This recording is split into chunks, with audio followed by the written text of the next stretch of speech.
Welcome back. Today's tutorial is quick and practical, adding page numbers in Microsoft Word. I'll show you the standard method plus a couple of formatting options you might not know about. Here's how it works. First, open your Word document. At the top of your screen, click on the Insert tab in the ribbon menu. In the Insert tab, look for the page number button in the header and footer section. Click on it to see your options. You'll see 4 placement options. Top of page places numbers in the header area. Bottom of page places numbers in the footer area. Page margins places numbers on the left or right side. Current position inserts the number wherever your cursor is. For most documents, bottom of page works best, so let's select that. Word will show you several formatting styles.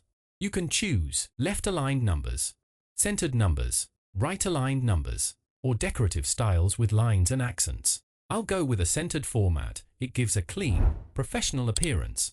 Once you click your preferred style, Word automatically applies page numbers to your entire document. As you can see, Word has automatically numbered every page in sequence, all consistently formatted exactly how we wanted them. Notice that the Header and Footer Design tab appears. Here you can customize fonts, sizes, or add text alongside your numbers if needed. As you can see, the enhanced font size, bold styling, and custom color have been beautifully applied to all the page numbers.